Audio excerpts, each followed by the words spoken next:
Hello and welcome to Obehi Podcast. I'm your host, Obehi A14, and I strongly believe that everyone has a story to share. Now let's get started with this episode.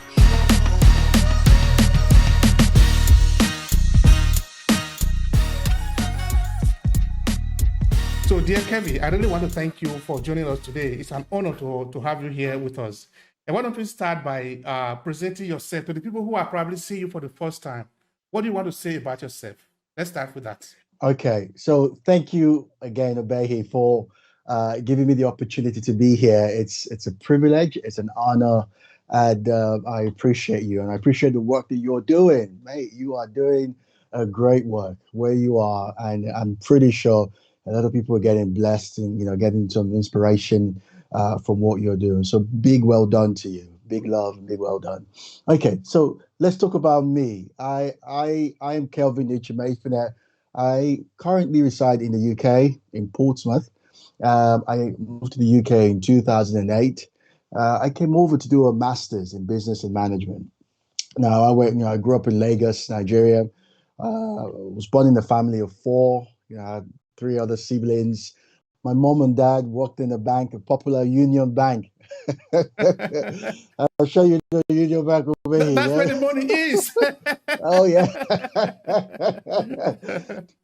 Interesting, isn't it? Yeah, sure. So, my mom and dad worked there, and I grew up in Lagos, loved it. So I did a first degree by a computer school in Nigeria, in Lagos. That it was a 3-year program. You get a degree from India. It's like a distance learning program.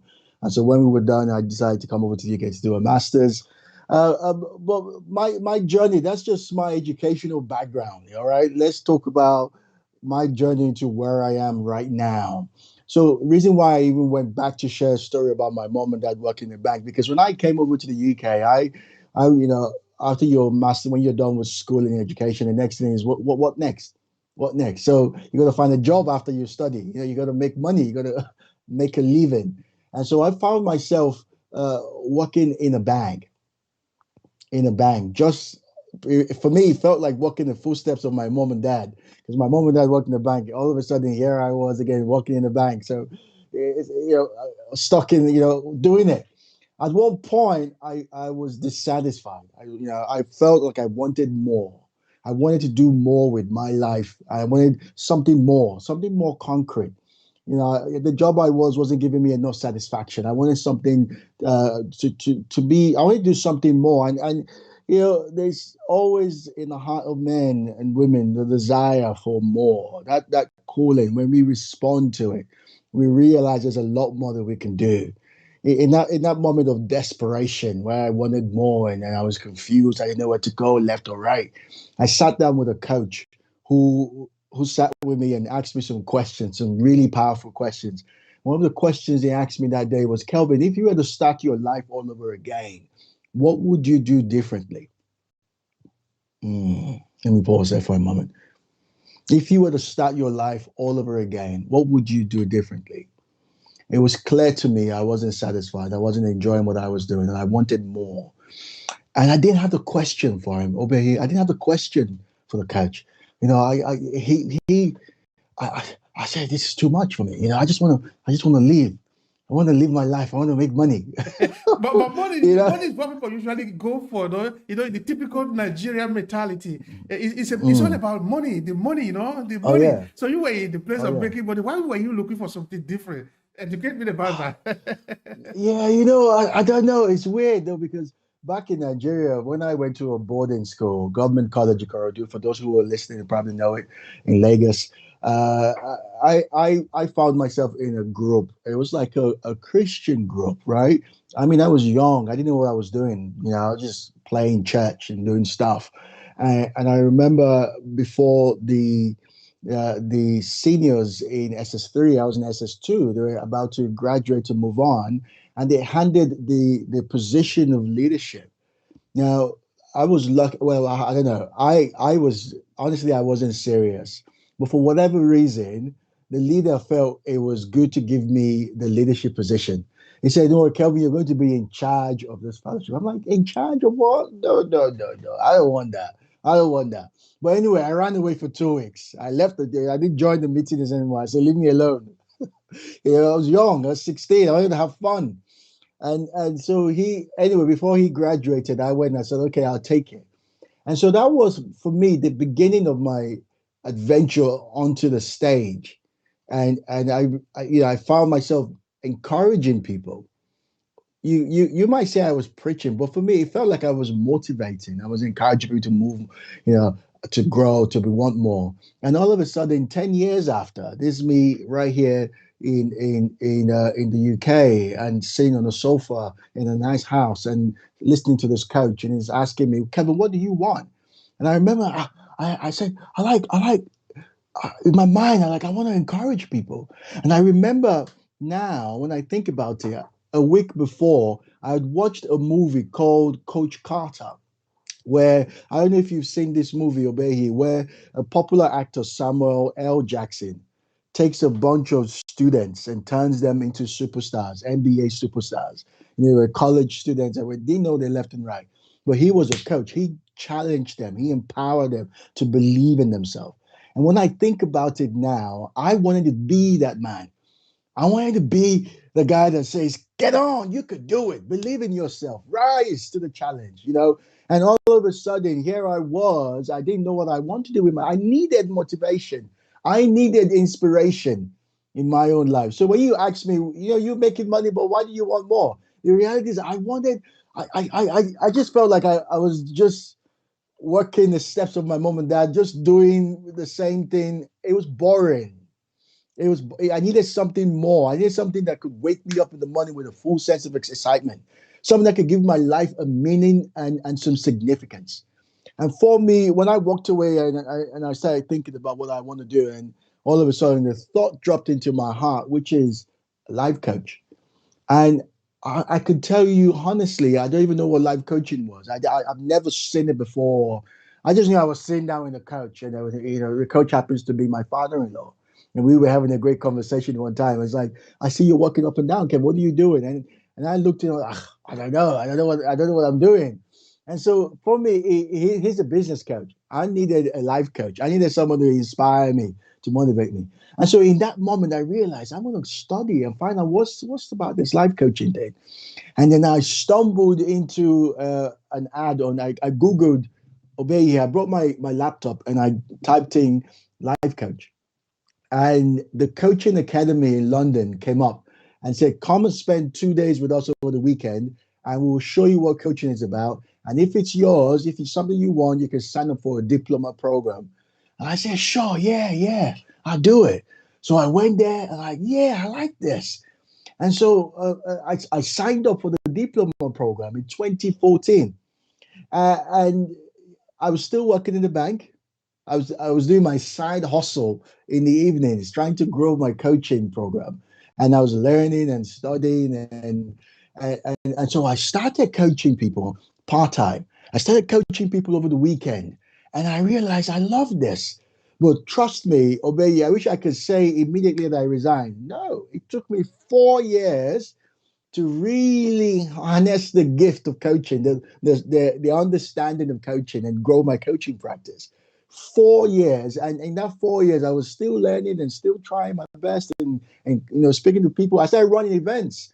I started running a signature event called the Kelvin Inspires Mastermind Program, where we encourage people who are just like me, stuck in a job, a 9 to 5, that want to do something more. People who just to encourage and inspire people to believe in themselves. There's a lot of issues here. People, talk about the people are stuck in a rut. People don't think bigger because of where they are. And so I decided to focus on that. So I ran loads of programs here in the city of Portsmouth. And I remember in 2016, I went to Nigeria to do an event in Lagos, which was also awesome. And then someone invited me over to New York to come and do a talk as well. So I've just been carrying the same program from different countries and just inspiring people. And now in 2018, Obehi, I made a decision to leave, to resign and go full time on this coaching journey. And it was at that point when I resigned and I heard about John Maxwell. and I started doing some leadership study. And John Maxwell is a number one guru when it comes to the subject of leadership. And I started learning and studying leadership, and I fell in love with the subject of leadership, and that's what I do now. And so I signed up with the John Maxwell program. He runs a program to train coaches, speakers, and trainers to become John Maxwell certified as a coach, speaker, trainer. This was way back in 2018 when I signed up. In 2019, I graduated, had to travel to Orlando and meet John Maxwell and the rest of the team. And so I'm a certified John Maxwell coach, speaker, trainer. Now, majority of my time, Obehi, now is spent on training leaders. It's spent on educating leaders, because the reality is most people are not trained when it comes to leadership. And that's why we have such a big problem in our organization, in our businesses, such a political problem everywhere, because people haven't taken the time to study the subject of leadership. And I've been doing that now since 2018, and that's a short story about me. Thank you so much, bro. That is really fantastic. You see, this morning, I started with a podcast which we did on education, where I interview an educational consultant in Lagos, but she was in Abuja at the time of the interview, which was really fascinating. We look at the Nigerian educational system. In fact, if you come to look at the country where we are coming from, we understand that we have this deficiency, this difficulty, in that we have not been giving the proper education to the people. And we cannot pretend that there are no consequences for this. There are consequences for this. So when I talk to people like you who are dedicating their time to helping others to have passion for life, because that is something that is wrong with us, with our system, that we have been educated away from who we are, and these have consequences. We need people who can mentor us. We need people who can be there for us to look up to. Who the children can say, okay, I want to be like him. I'm not talking of the flashy cars. I'm not talking of just the money. The money is good. Nobody is saying money is not good. No, the prosperity and all those things, all the affluence, they are good part of life. But they are not the only thing about life. There are so many things that we need to take into consideration in about living. So it is really very important that we take into consideration things like that. So this is why when I talk to people that are into mentorship, that are helping others to have value for themselves, I'm really so happy. I'm really so happy, honestly, to be sincere with you. So now the question I really want to point forward before you is, talking of leadership, since this is something that is affecting all of us, what do you think really qualifies a person to become a good leader? What are those qualities of a good leader? Okay, so I put a question just like this when I was studying leadership and I was talking about leadership. I asked a Facebook group once, what makes a good leader? And the responses are: a good leader motivates, a good leader inspires, a good leader, and goes first, does the job first. It's a servant leadership. There's a whole lot of stuff in there. John Maxwell defines leadership as influence. It says when we go back into history and we study leaders who have great influences, we realize that they're good leaders, they're bad leaders. These are both the good leaders and bad leaders. They have one thing in common, and they have what makes them, what brings them together, or what can we say they have? What commonalities do they have? And that's influence. What makes a good leader is influence. What makes a bad leader is influence. So when we study leadership, understand the quality of leadership, we need to really take it down and say, okay, what's the defining line here? It is centered on your ability to influence people. A leader that can, if you can influence someone, you're a leader. That's what makes you a leader. You grow your influence. You grow whatever circle you are, you grow that influence. And when we say influence, what do we mean? We're talking about building relationship with people. Now, I always look at leadership in two parts. Number one is personal leadership.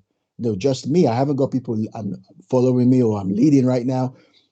But I have personal leadership. And then when I talk about personal leadership, I'm talking about personal growth, my desire to continuously grow, to continuously invest in my own development, whether it's spiritually, whether it's physically, whether it's mentally. That continuously, every day, consistently, I am choosing to grow my mind. I am choosing to grow my body. In other words, staying fit and healthy. I'm choosing to grow my spirit, whether it's spiritual connection, whatever that is. When I decide to do that without anybody watching me, that is leadership. When I decide to do that, that is self leadership. When I can say today, I'm going to read a book that's going to inspire my mind, or I decide for a whole year, I'm going to read 100 books. That's leadership. That's self leadership, taking myself to grow. Now, when we talk about the other part of leadership, where you have people following you, we're talking about growing your influence. We're talking about being the kind of person that people around will say, I want to follow you. Not because you manipulate me, but because you inspire me. There's something about your life that makes me want to say, wherever you go, I'm going. When we talk about leaders in the past, Gandhis, the Mandelas, these are the good guys, right? These are the good guys. You talk about Mother Teresa. She's one of the good guys. They have influence. People will follow them wherever they go. Gandhi commanded 200 million people in India to go through a fast. They respected him. They adored him. He was a man of the people. He had great influence. Mandela had great influence in his time when he came out of jail because of the sacrifice he paid. He was able to build relationship with people, and now people talk about Mandela. Let's talk about the bad guys. Let's talk about Hitler for a moment. Yeah, let's talk about Hitler for a moment. One single man with his own theory about life, his own theology and his own perspective about life, decided that his race was better than any other race, and he commanded soldiers from the German army to follow him, and they killed millions of Jews, right? So he was able to convince people to actually kill for him, and some of them even died in the process. He had influence. He was able to build relationship with each and every of them in a way that he could command them and they'll do what they need to do. So great leaders, good or bad, have the same similarity, and that's influence.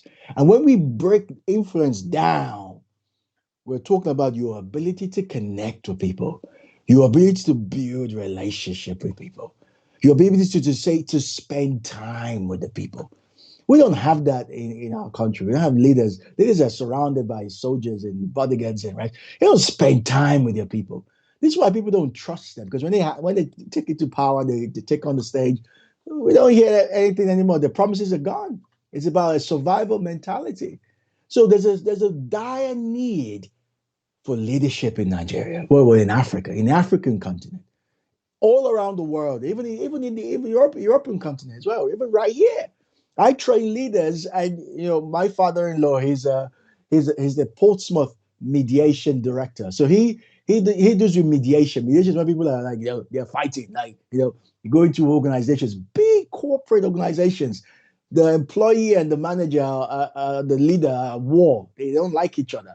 And so the employee raises a grievance to head office. So he steps in and does the mediation, try to stop warring parties from conflict. And we have a joke on the dinner table, because I come in there and what I do is I go when I do my training is to try and help leaders build relationship with their people. But when that doesn't happen, he goes in there and mediate. So do you get where I'm coming from? We talk about influence, ability to connect with people, build relationship with people. Now people can say, wherever you go, Obehi, I am going to go. Why? Because you have paid your own dues. You have paid time, spent time, money, effort, energy in connecting and in building a bridge from where you are to your people. That's what makes great leaders. Those are the qualities of great leaders. People who care about their people. Thank you so much. That have been really very in-depth, and it's so powerful and it's so motivating. Of course, I can understand. I don't have any doubt now why you are such who you are as a coach. Now let me share something with you, Kevin. You see, Yeah. in the beginning of last year, which was 2020, and when COVID-19 break up, I decided to. I came up with a curiosity in that I was wondering what was the impact of COVID-19 on the African people, both the African people at home and the African people in diaspora. So my curiosity this time wasn't about leadership.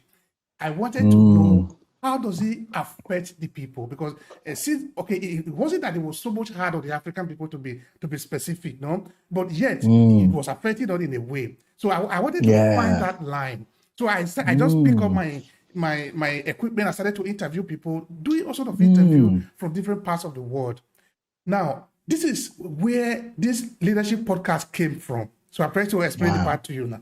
So what I find out at the end of the day was that in Africa, there was a lot of people were suffering, not from the effect, not from the direct effect of COVID-19 in terms of the infection or things like that, but from the mismanagement. That the African people were suffering because there was a leadership deficiency. In the case of Nigeria, we can look at Nigeria or Ghana in other places where leaders said they were responding to the people, like many other parts of the world, for example. You could see that they were throwing food on the people as if we were, take it, we were just abusing the humanity of these people who needed help. Come on now. So what I understand from there was that there is this, that we need a certain sanity into our system. So as a response, I say, okay, let's open up the argument. Let's talk about it. How can we get better leadership? So this is how this discussion came about, of trying to find out about a people-oriented leadership, a kind of leadership that is responsive to the African people. I look at the way you explain it now. It begins to become obvious day by day that as a people, we need better leadership. We are suffering not because we don't have food, not because we don't have, not because our land are barren, not because not because there is no money that is circulating in the African continent. It's not because there are no manpower. We are the youngest continent in the whole of the world. Come on now. It's not because we don't have. Why do I put it? It's not because we don't have people that will buy our distribution, our food and resources. It's just because we are incapable of managing these resources. So this is a question of leadership. Yeah. So it's interesting. So I really want to thank you and people like you who think that there is a way that we can solve this problem, starting from leadership. So please go on. I was going to go to the question. I was going to say that the major problem, like for instance, when someone asked me, I started coaching in 2014. In 2016, someone asked me to come and do a talk at a school and to come and speak on the subject of leadership. And I said, sure, yeah, why not? And then all I did was go online and Google leadership. Who is a leader? What's a leader? I went and I listened to some audios and all I was just doing was just trying to just get the surface. It was a bit shallow. It wasn't concrete. It wasn't deep. Now, I did it and I taught leadership in the school for the session. And I don't even know what happened. I think the students either they got it or they didn't get it. I don't even know, right? But until I joined the John Maxwell program and began to study leadership, it opened my eyes to a lot of it, that it's not about me. It's about the people I have been called to lead. And that leadership is a privilege. Leadership is a privilege. It's an opportunity. It's a privilege. It can be taken away from you. And the sad reality, my brother, in Nigeria or in Africa is that it's about the people that we elect. It's never about the people that have been called to serve. And the reason why most of these people don't even know this is because they've never been on a training on leadership. They've never spent a day on a training program on how to lead people. John Maxwell says, well, there are 21 laws of leadership. One of the laws is a law of process. It says leaders are developed not in a single day, but on a daily basis. In other words, what I know now as a leader, what I know now in leadership is not even enough for my future. I've got to keep studying leadership because every day I got to keep growing it. It's like a muscle that, it's like you go to the gym, you must work on your arm. It won't grow immediately, but just keep going. And then you realize it becomes easier for you. You're able to lift more. You're able to do more. It shows in your physique after 30 days. It's the same thing with leadership. That once we study leadership, once we begin to go into depth with what leadership is about, we can see some changes. And that's the big problem in every country right now in terms of talk about leadership. Lack of training, lack of education. Carry on. Yeah, yeah. Thank you for that. Thank you. And I believe we are going to get there because I can see. I don't know why, but trust me, I have so much confidence in Nigeria. Mm, I continuously say it until that country mm, fall into pieces, it doesn't exist anymore. I have mm, faith that it's going to work. So what mm, I'm saying is that maybe, just maybe, instead of spending millions and billions of naira in building churches, we can also spend just a fraction of it on mm. building institutions where we can Come train on now. people on Come leadership, on on now. integrity. Mm. Come on We now. are Come going on to now. make it. We are Come going to on make it. now. Come on. All right. I agree with that. 100%. 100%. All right. So the question for you, Kevin, is what role does integrity play in building good leadership? Mm. Integrity is a powerful word, and I think there's a list of questions that I had to go through in one of the studies on leadership. It's a question about character. Integrity is one of the biggest. When we talk about influencing people, we break influence into 9, 10 parts, and the first I in influence is integrity. It starts out first. Integrity is like a foundation. It's the foundation for leadership. If your integrity is for sale, you can't survive in leadership. Come on now. If your integrity is for sale, you can't survive in leadership. Why? Because you'll be found out. And when people realize that you're not genuine, you've lost leadership. You've lost the privilege of leadership. So the integrity is it's character. And character really is huge for all of us. Character is like it's something we can't start today and then stop tomorrow. Character is formidable. It's a building block. It's a building block for the kind of life that we want. It's like a house built on a rock or a house built on a sand. When the house is built on the rock, the winds and the challenges of life come, the hand stands straight. A house built on a sand, when the issues of life, as they will come, the issues, the challenges, the test, it will come. And if the foundation is not solid, it will wreck, it'll go down. And that's the same subject of leadership. That every day we must keep working on our integrity.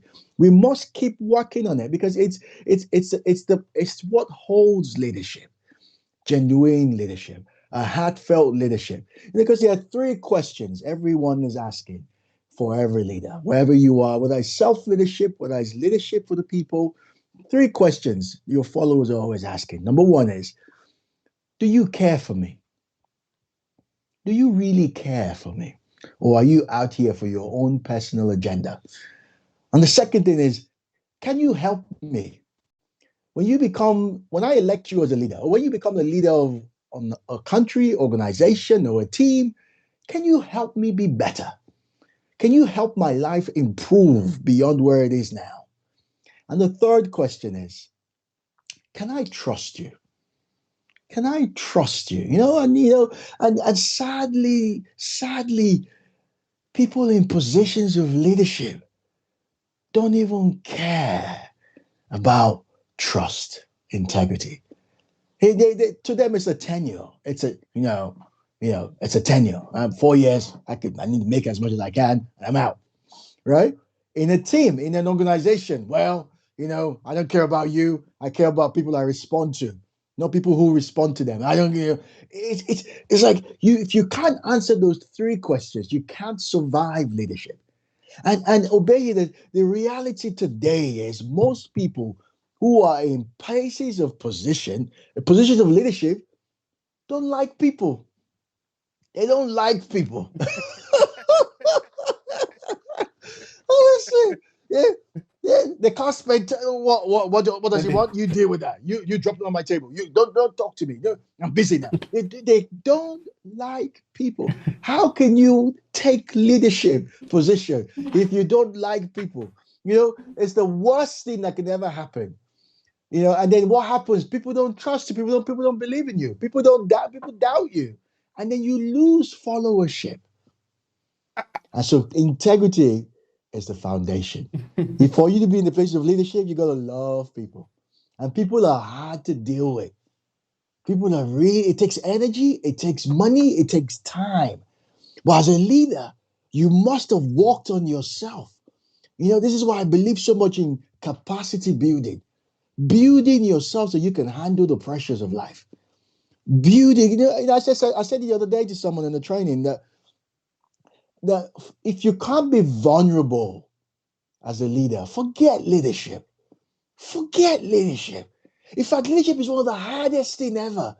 In fact, I run away from leadership because I know now what leadership is about. And I know that it's not a glorified place. I run away because it's hard. Because your integrity is at stake. Because everything is there. Everything you say, people are listening to your words. When you succeed, you don't take the glory. The people in your team take the glory. Yeah, you know what I mean? but that is the way it's supposed to be, because it's about service, no? Because absolutely, I believe sometimes we get it wrong. We get it wrong because we think, or at least the people who are in the position of authority think that it is about them. So because it is about them, you need to come and serve them. But they get it wrong. That is the opposite.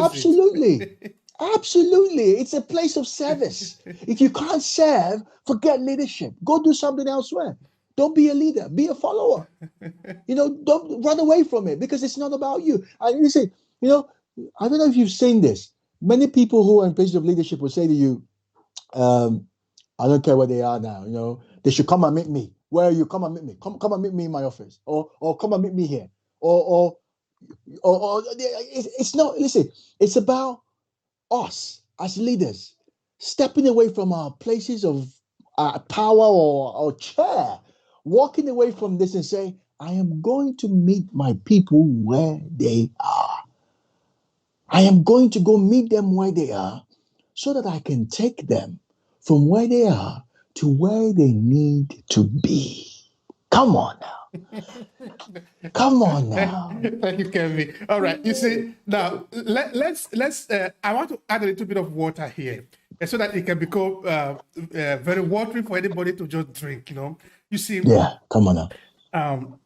If you see these things that you are explaining, they are very deep, but they are also very simple for somebody to understand. No, in that if we say that leadership is about the people, it means that the person who we elect into the position of authority should really care about the people. Like, for example, there is no light in Nigeria. If you are a leader of Nigeria people, the people of Nigeria have no light. Your first priority should not be how to get generator for you to have light for yourself. Because it is not about you. It's about how can the people of Nigeria have light. If that is a problem, now what is the solution? It means that simple explanation means if you leave office without providing light for the people, meaning you have not served the people. By that simple explanation, you have failed. You failed. You're completely failed. And if you go back to your own house with light on a generator, you should be ashamed of yourself. You should be completely ashamed of it. You say, well, I have to look good. No. You need to get uncomfortable so your people can get comfortable. Otherwise, forget leadership. Otherwise, it's not for you. All right? Give up the place. Get out of the place. Give it to someone who's willing to serve. And the reality is, when we start having service mentality leadership, that's when we start finding hope in our country. Because the reality is, we have people who are just there for themselves, don't care. They send their kids to high fly universities across the world. They go out of the country for health care. Can you imagine that? Can you imagine that? Nigeria. All right. Okay, Kevin. Now let's look at the argument from another perspective. In that, okay, we're not even going to go to the issue of immigration now, because that one, of course, we're going to be repeating ourselves. Because Yes, if you were a good leader now, you see that a lot of, let's look at only Nigeria now. Let's look at a lot of Nigerians that have died in the Mediterranean Sea trying to cross to Europe. I've never heard the Nigerian government say anything reasonable about it. If he was a leader, meaning by our elementary explanation here, which means that you are leading the people, you are representing the people, you should care why your citizens are dying to run away from your country. From your country. The country that you are leading, they are running away and they are dying. They see people dying. They are still jumping into the sea. They are dying. You can't say they are. You can't. What are you going to use to justify them? Just because they are lazy? That is. It doesn't explain it. No. It's a far cry. It's a cry to our country. In fact, it's a disgrace that the amount of educated individuals we have produced in Nigeria, that we still have got things wrong, and we still can't get things right. As simple as healthcare, that we don't have the best healthcare. We have to travel out of the country to get healthcare. It's a sad reality. It's a sad reality because we have we've chosen the wrong people, and nobody is willing to pay the sacrifice. Look at Mandela, 27 years fighting for the good of his people, fighting for man, black and white, to rule, to work together. He fought for 27 years in jail. Nobody is willing to do that in our country. No one's willing to stand to say, hold on, let's get this right. It's about the people. And so we've missed it out. We've missed it out in terms of leadership. And I think, the only hope can be, as you've suggested at the onset, is when we start having institutions training people on leadership, educating people on the subject of leadership. Because it's about, sadly to say, it's always about the individual in our country. And that needs to change. Yeah. I've felt that too. If I this morning too, I was pointing into the guest I was interviewing, making a simple analogy, that somehow we missed it, and we missed it when we were very small. In that, as children, when we are sending our children to school, we don't sow in their mind the idea of a service. We don't sow in their mind that I can give you something, that I, as a state, I owe you anything by giving you something so that you can grow with it. We look at the children like objects. And when we treat them like this, they grow up to believe that they don't owe the society anything. They can do whatever they like. Now, let me give you a simple analogy. For example, you live in the UK, you will understand this one perfectly, If a parent have a child, and this child, for one reason or the other, the parent do not have money, the society will never allow this child to go without going to school. No. They take responsibility for it to make sure that the minimum that is available to everybody, this child will have it. You go to school, maybe to boarding school or whatever, they give you food to start with. Clothes, you have a place. Now, I know, let me just say something here. I happen to know somebody in the military. These guys, they are serving the Nigerian military. They are not provided the basic need. They have to provide it themselves. I'm saying they are serving the Nigerian military. With me, they are serving the Nigerian people. They are serving the Nigerian nation. Is it supposed to be like that? No.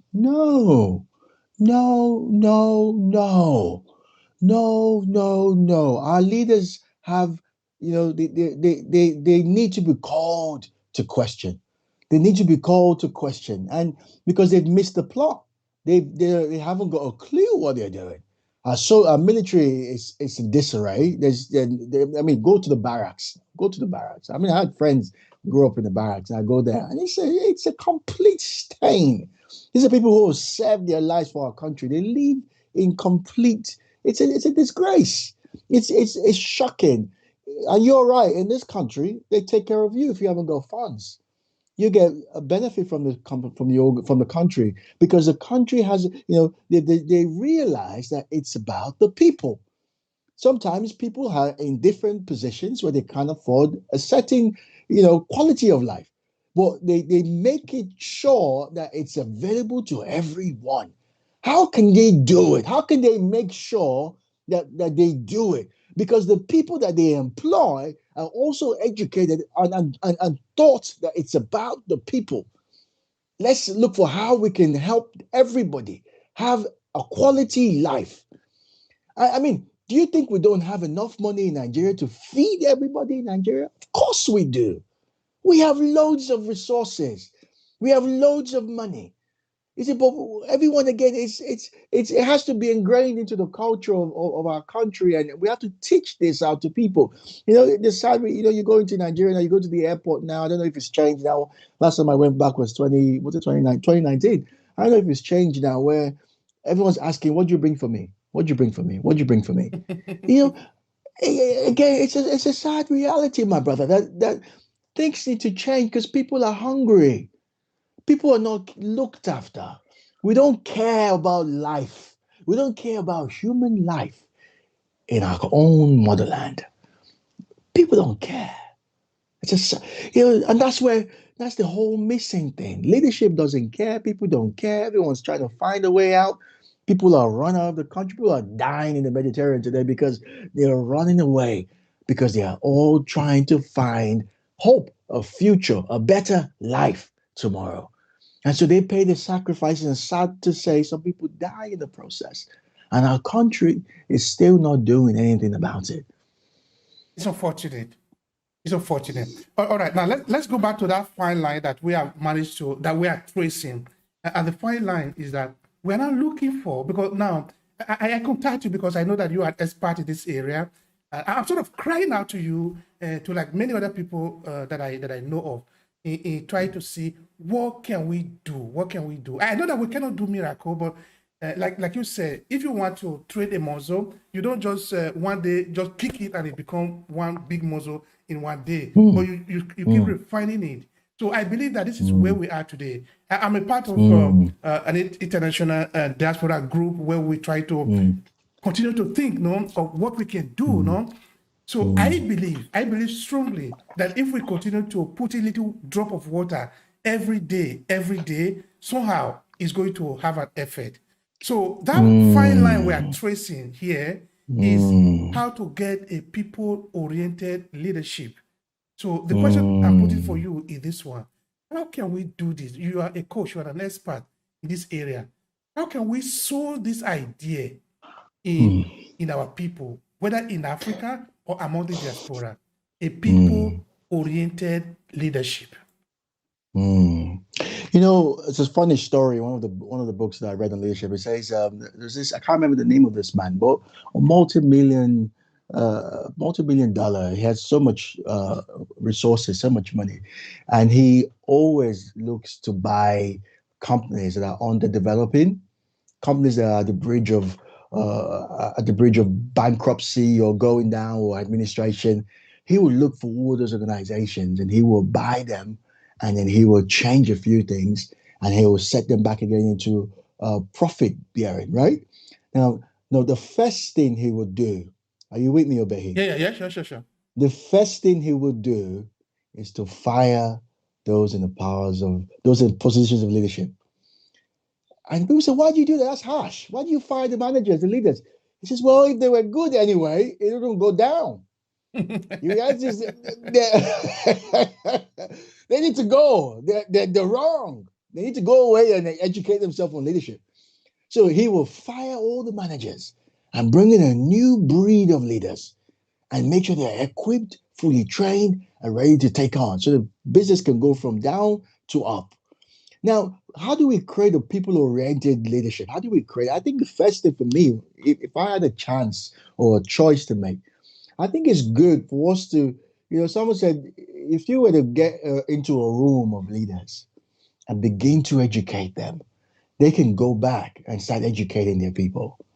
I agree with that to a certain extent, that we could start with the leaders, but I also think in getting rid of all the leaders. I believe in running, I think we need to run a lot of campaigns, a lot of training programs, a lot of programs that can inspire, can call out the leaders amongst us, that can call them out, the young ones, the ones that whether the ones who are middle age, whatever. If we start running training programs, boot camps, educating people on leadership, what leadership is about, having people to think about the other person when they make a decision, when they make a choice. When we start educating people on this, I think we can strike the chord. We can start hitting where it matters, so that the next leaders of tomorrow can begin to understand it's not about filling up your own pocket, but it's about showing that you care, leaving a legacy that will stand the test of time. So, so again, and it comes with that constant leadership, that training. It never stops. It never stops. It's an ongoing program. It's an ongoing training program. No matter where you are now, you can always be better. Simon Sinek wrote a book titled Leaders Eat Last. How do we educate people to? It's about eating last. It's about not focusing on your own personal agenda. It's about helping other people rise. It's about caring for others. It's about making sure that as you eat, others are eating. As you go to bed with a light, others are having lights over their own head. It's about thinking about other people and how we can grow this. And I think it starts, responsibility of this is on me and it's on you. If we can constantly keep educating people. John Maxwell, this is a question I think that would answer your question. One of the questions they asked in the room in Orlando was, what's your personal growth plan, Kelvin? What's your personal growth plan? I know you want to run a coaching practice, you run a successful business, but what is your personal growth plan? And I think when we see leaders or aspiring leaders, our question for them should be, what is your leadership growth plan? How do you plan to grow your leadership? What are you going to do every day that will help you become a better leader? Obehi, when I started speaking, I remember I told you I was doing my Kelvin Inspires program. When I started, I was here, left, right. I was just talking out of my own head. There was no substance in it. And I remember listening to what John Maxwell said. And I said to myself, how do I want to be a better speaker? And so guess what? I said, I'm going to set up a plan, something I do every day that will help me become a good speaker. And guess what I do every day, Obey? I sit down and I put my phone and press record, and I get a blindfold, and I blindfold myself, and I speak into the camera every day. And I just keep speaking, and I just keep speaking. I could bring a topic. It could be 5 minutes. It could be 1 minute. It could be 2 minutes. It could be 10 minutes. When I get events and I'm called to speak for, I make sure I do this over and over again, so that when I step on stage, I am speaking from my heart and not from my head. From my heart, because then people can relate with me. When people can feel my emotion, I have connected with them. And that's so powerful. And I think it applies to everything, because how you do anything is how you do everything. So it applies to the subject of leadership. For us to become people oriented, we must continuously stay and practice leadership. Whatever you're doing to your next fellow man, is it someone that can build trust? Are you building relationship?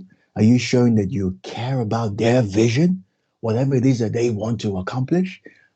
Come on now, it's like that muscle. It's every day, and that's how we become better leaders. People-oriented leadership. We reinforce training, continuous training, and continuous practice. Thank you so much for that. That is powerful again. Again, that is powerful.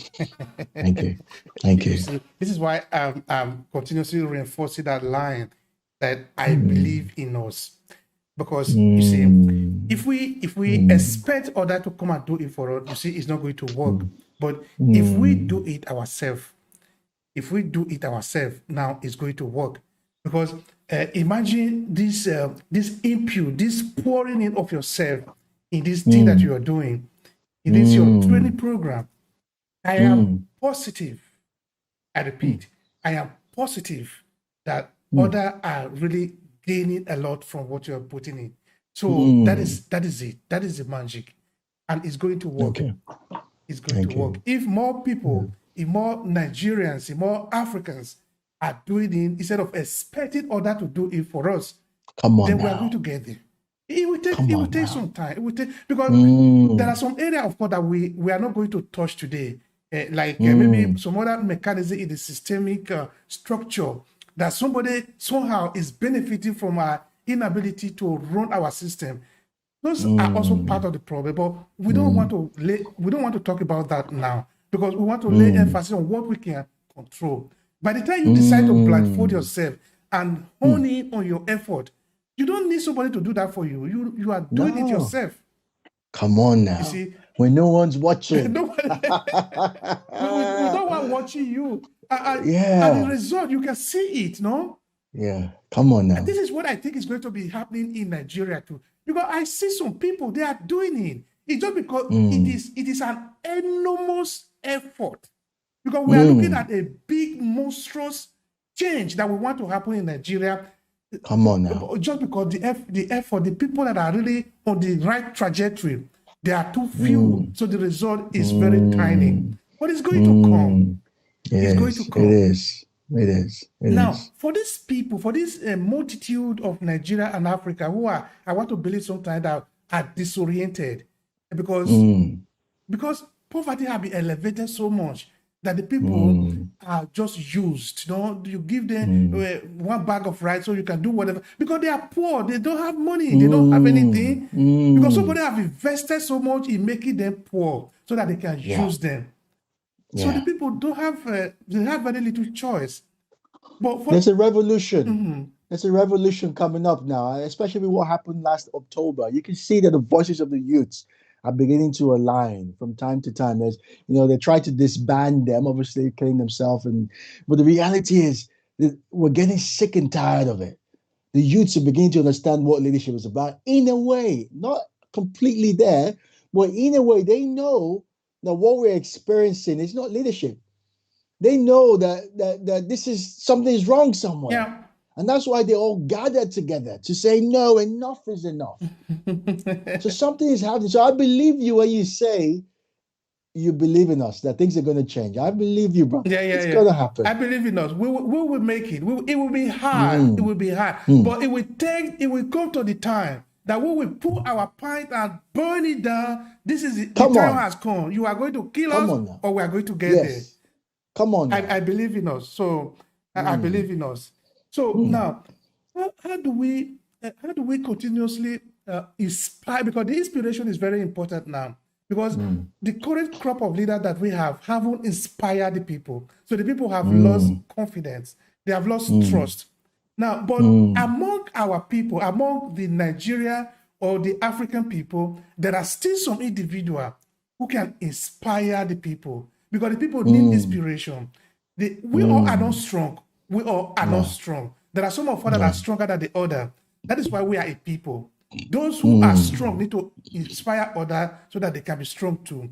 So how do we tap into that aspect, that inspiration for a kind of leadership that we need?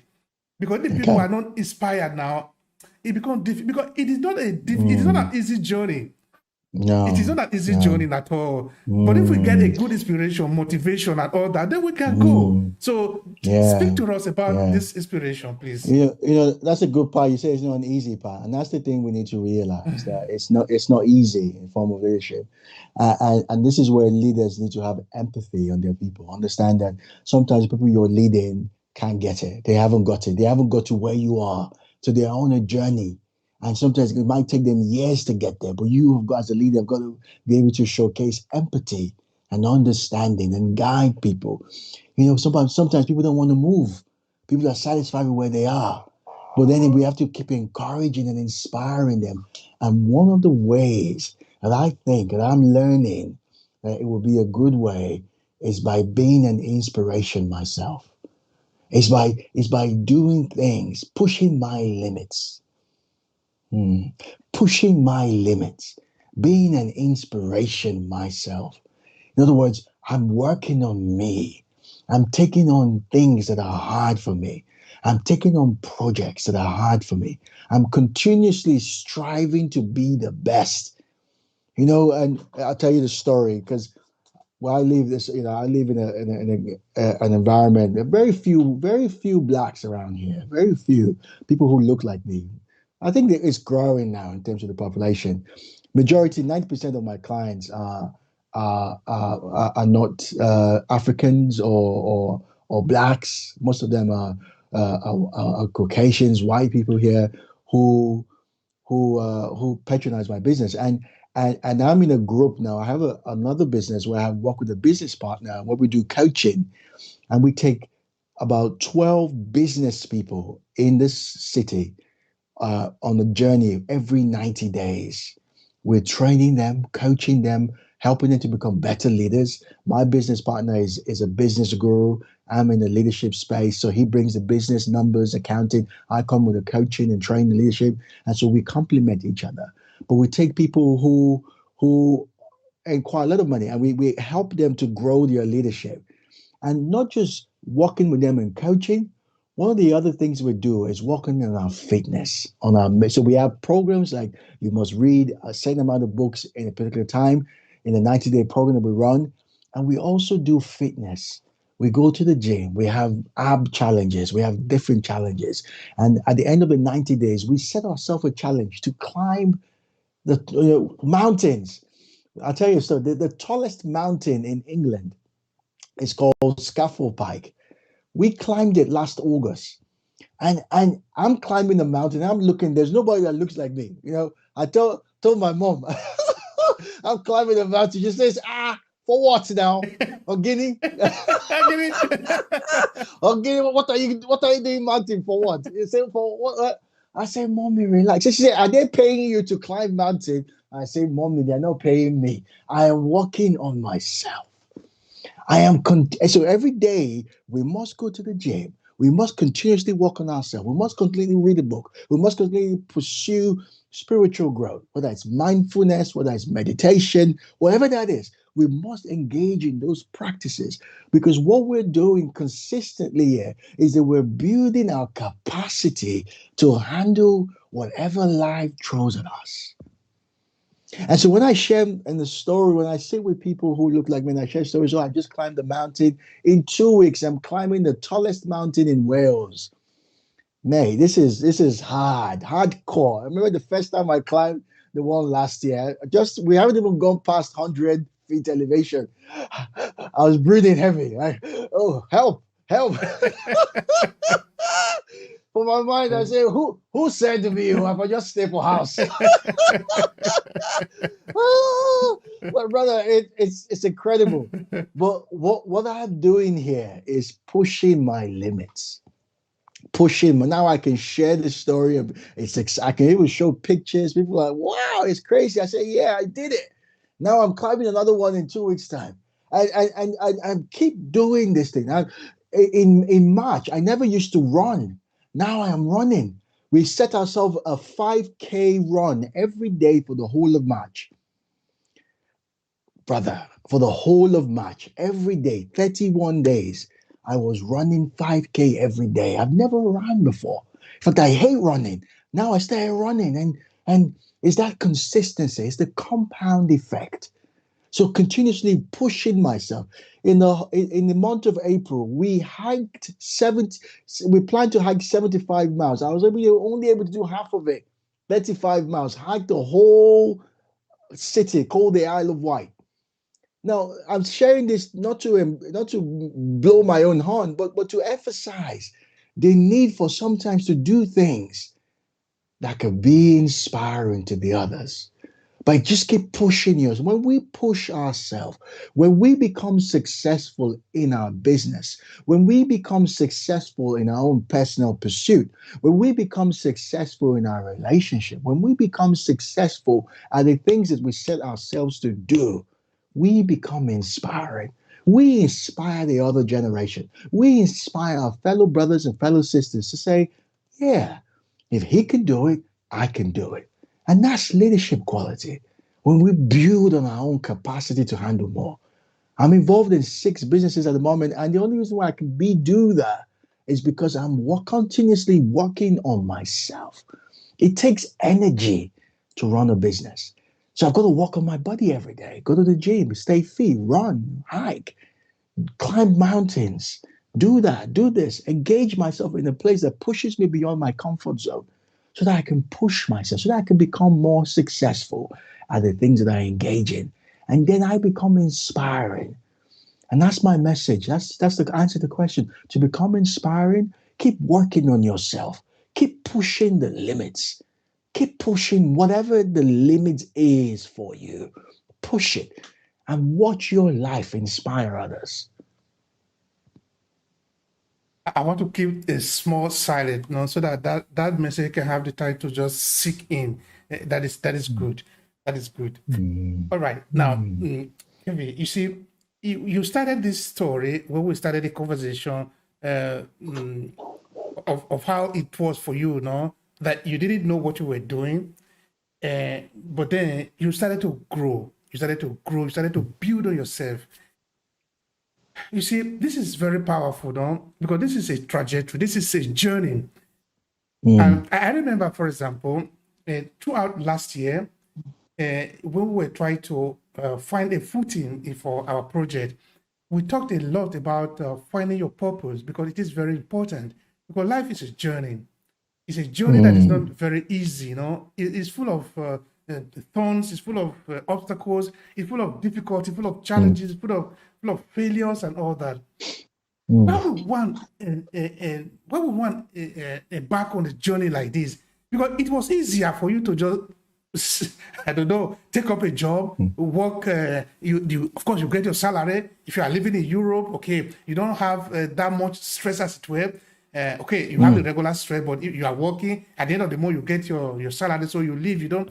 Why would you take on the extra work if all these sufferings are there, and that is not even guaranteed that you are going to succeed? That is the most interesting thing about this adventure. You see, so you still do this, but you can see the result for yourself, and you are happy about it, no? Because life also is about being fulfilled, living a fulfilled life, not just living. Because just living, the animal can just live, no? But you are a human being, you don't just live. Yeah. So what I'm driving at here is, what have you learned? Because now the people that are listening to us, they want to have something to take home. They want a lesson. What have you learned? Again, so you know what? They even share this part of my story. How I even got into the corporate job from the onset, when I finished my degree. In fact, before I finished my degree, I was working for the university in the kitchen. I was washing plates. You know the worst part is when you have, I don't know if you've ever seen this before. Well, you have this industry tray bringing plates, and you have to put them in a dishwasher, and the plate just never stops. It just keeps coming, and you just one plate. So I did this. At one point, I said, "Kai, this kind of job." Now, so I had there, I was washing. I said, "Which one? Which one?" Oh, I have Monday to Friday because I had to pay my bills. I was a student. I was learning, and I got to a point. There was this guy, his name Ali from Pakistan. Ali only came on the weekends, Monday to Friday. I won't see Ali. I said, "Where's this Ali guy?" So I'll just be carrying the plates, cup, and everything. Pull, and I said, "Chai, hard work." People in Nigeria don't know what we're going through. I'm suffering here. They say, "Hey, bring money." I say, "Which money?" I'm washing plates here. You don't know what I'm doing here. And I only came one time. I said, "Ali, why do you go Monday to Friday? I don't see you." Ali said, oh no, I work in a credit union, which is like a mini corporate bank. I said, you work in the credit? I said, how did you get there? He said, I just got the job a long time ago. So I said, when I come here, I do the same thing you're doing here every weekend to make extra money. I said, really? I said, how can I get in? He says, we're not hiring. I said, well, I don't mind, just, he says, well, you can volunteer. I said, yeah, yeah. So Ali says, asked for my CV. I sent my CV. He sent the CV to the manager. Manager calls me for an interview. And the interview, she's like, we can't pay you, but if you want to volunteer your time, fine. I said, yeah, I'll do it.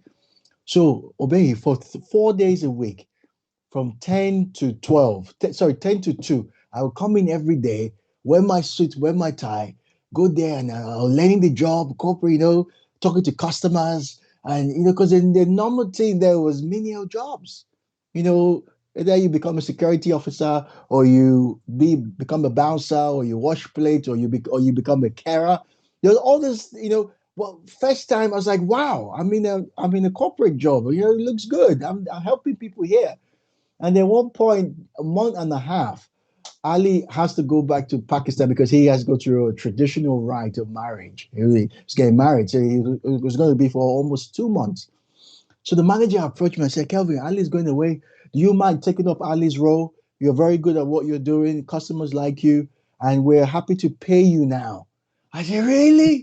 I said, you pay me? She said, yeah. We'll pay you part-time. I said, yes. I said, she gave me this contract. I ran out of the building and called my mom. Mommy, they're paying me now. Oh. 12,000 pounds or whatever it was a year. It's like, really, they'll pay me. So I was getting a salary and it felt like, wow, this can really happen. And, when I was doing that, I still, after the 10 to 2, I think a timing, I got to go. Let me hurry up. There's a 10 to 2. I've got to go in 12 minutes. Is that Yeah, okay? yeah, sure. We're Okay. concluding shortly. Or concluding. Okay, so I had to. I remember my friends were saying, "Where are you going like this? Dress up in suit and tie every day. They're not paying you, so I have to go out and find job." And I said, "Don't worry now." But luckily enough, I got that role. And when I told my friends, like, "Wow, you got the role! Sign me up now. When make I start to do volunteering job?" I say, "Calm down."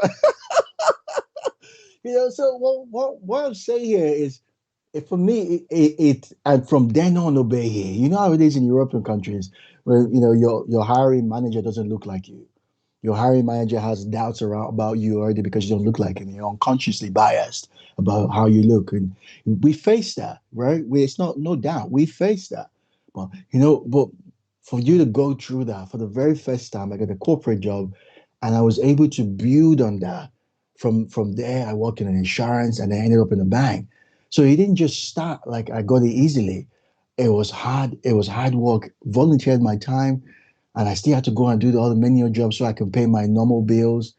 So my advice to anyone right now is whatever it takes, whatever it takes, get on with it.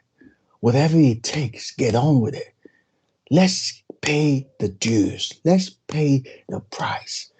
Let's pay the dues. Let's pay the price. And now it's working well for me. In fact, I work in a call center, and the worst part is working in a call center, and you got an accent, and how sometimes they say, so what are you saying? What do you say? And you have to go back again and try to, God, I had to go through all of that, and now I can look back and I can smile. Like it was all a training ground. Does that make sense? It's like a training ground. So for those who are watching me, wherever you are, whatever part of the world you are, pay the price. Head down. Let's get it done. Let's head down. Sometimes, people think I have it easy. That's when I sleep 1 a.m. 1 a.m. I'm working hard, paying the price, paying the dues. And that's why I emphasize a lot on fitness, because the more strong you are, the more you can handle whatever's in front of you. That's my story. Thank you so much. That is really powerful, Kevin. Thank you. I really appreciate it. I know we have spent a lot of time talking about these things because they're important. They are valuable. They are valuable information. We spend more than 1 hour talking about Yeah. it. I really appreciate your time. I'm not going to ask you Thank another you. question because you have already said everything. I don't know if you have anything, every other thing to say, but I believe that you have said it all. I'm about Mm. to close it. Is there anything that you want to say to conclude? Yeah, the final thing that John Maxwell asks, and that question I ask everybody today is, what is your personal growth plan? If you want to become a leader, whether it's leading an organization or leading people or leading a country, invest in your leadership training.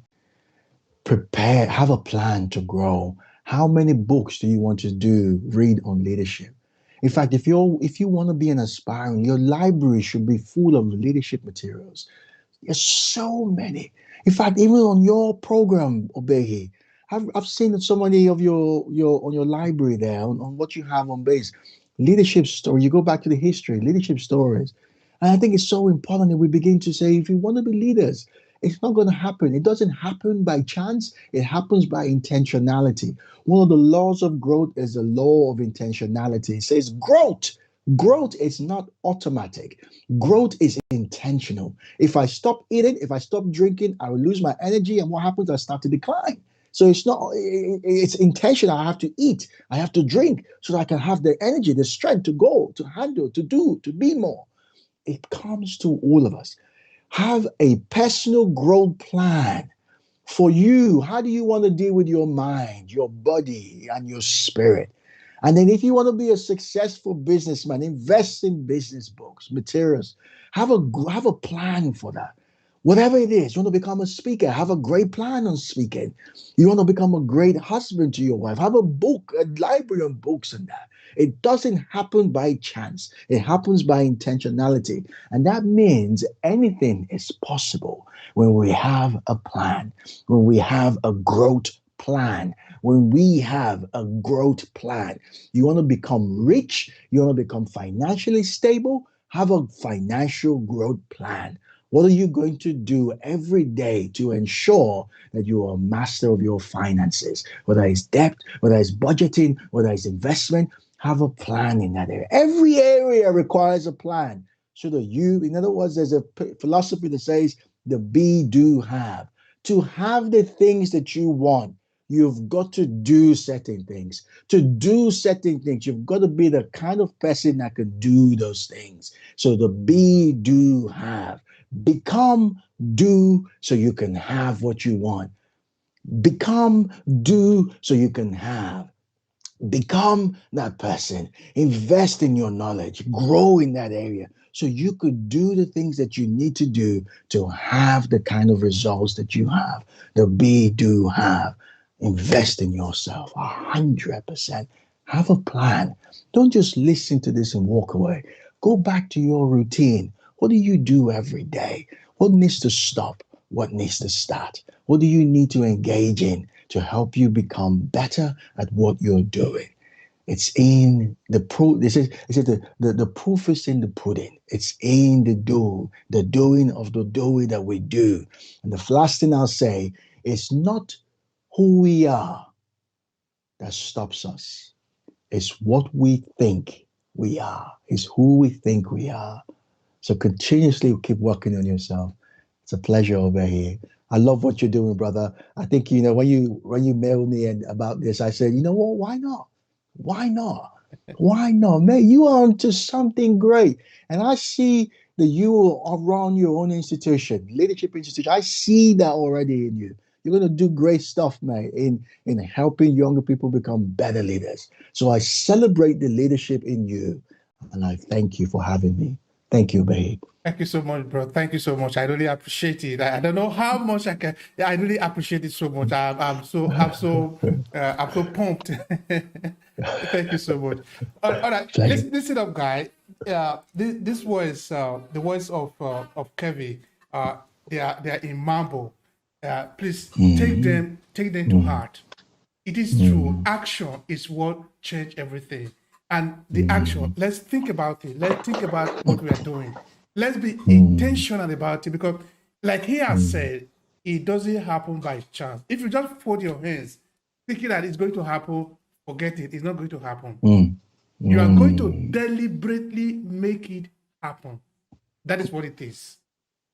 You are going to deliberately make it happen. So I want to thank Mr. Kelvin for the time that you have spent here today. We really appreciate it. We really do appreciate it. And for all of you also, the audience who have listened to us till this time, we say thank you, because if you are not there, we will not be here. This is what we are talking about. We are here for you. We are here to serve you. We go around trying to bring you different experts for the purpose of bringing you good information, because it is about service. We are here to serve you. So I thank all of you. I thank you, Kelvin, and talk to you next time. Bye for now. If you enjoy this podcast, make sure you subscribe so you never miss any of our future episodes. Rate and review Obehi Podcast and share with your friends who might need it. I remain Obehi Ewafo. Thank you so much for listening, and talk to you in the next episode.